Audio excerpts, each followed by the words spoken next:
আজ আমি তোমাদের যে রেসিপিটা দেখাবো সেটা হলো ডিমের কোপ্তা কারি। তোমরা দেখো, ভালো লাগলে আমাকে অবশ্যই কমেন্ট করো, শেয়ার করো, আর লাইক করো, সাবস্ক্রাইব করতে ভুলো না। পুরো রেসিপিটা তোমরা দেখো। ডিমের কোপ্তাটা বানানোর জন্য আমার লাগছে 2টো ডিম, একটা আলু ছোটো ছোটো করে সেদ্ধ করে নিয়েছি, ডিমটাও সেদ্ধ করে নিয়েছি।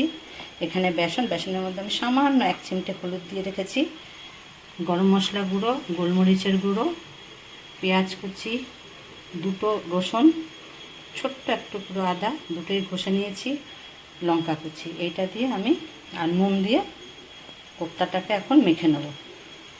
আর গ্রেভিটা করার জন্য আমার লাগবে এখানে গরম মশলা, দারচিনি, এলাচ, লবঙ্গ, তেজপাতা, শুকনো লঙ্কা, ধনে গুঁড়ো, কাশ্মীরি লঙ্কার গুঁড়ো, হলুদের গুঁড়ো, 2টো টমেটো, একটা পেঁয়াজ, ছোট্ট একটা আদার টুকরো, আর 4 কোয়া রসুন। এটাকে আমি এই কটা জিনিসকে আমি পেস্ট করে নেব।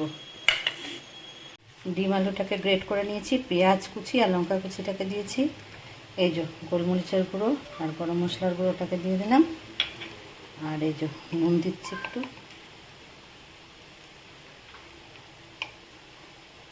আর বেসনটা এটা দিয়ে এবার এটা আমি এখানে কোপ্তাগুলো আমি সব এই যে তৈরি করে নিয়েছি। এবার আমি এগুলো ভেজে নেব।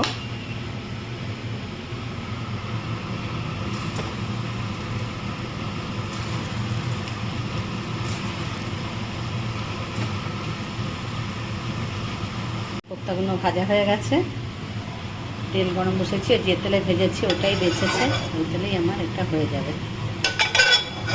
সকালে ঘুম থেকে উঠেই দেখছি বৃষ্টি, আর কর্তা বাজারে যেতেও চাইছে না, ভাবছি কী বানাবো।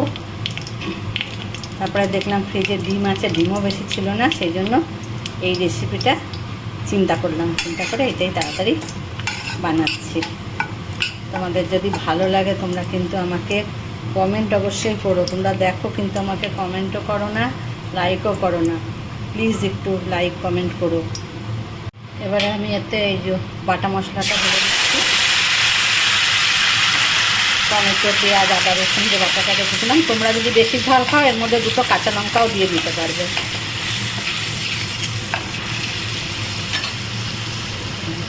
এই যে এই চামচে, তারপর ছোট্ট চামচে এই যে হলুদ, চামচ হলুদ, আর এই কাশ্মীরি লঙ্কার গুঁড়ো,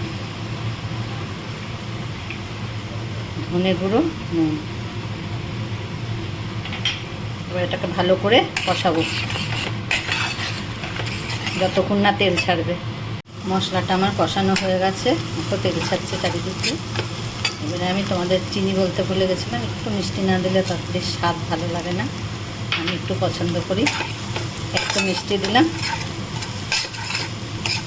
এবারে আমি এটা একটু জল দেবো। প্রথমে অল্প দিয়ে মশলাটাকে মিলিয়ে নেব, আঁচটাকে একটু তেজ করে দিলাম।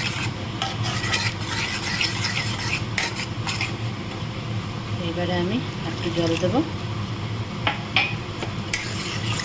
আর যখন জলটা একটু ফুটে উঠবে তখন আমি কোপ্তাগুলোকে, ঝোলটা ফুটে গেছে, এবার আমি কোপ্তাটা দিয়ে দেবো।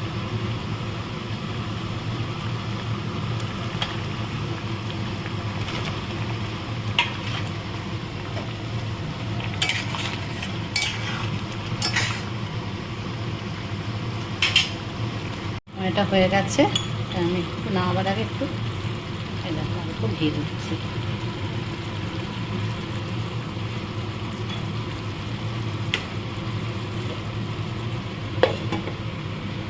ব্যাপারটা হয়ে গেছে, আমি নামিয়ে নিয়েছি।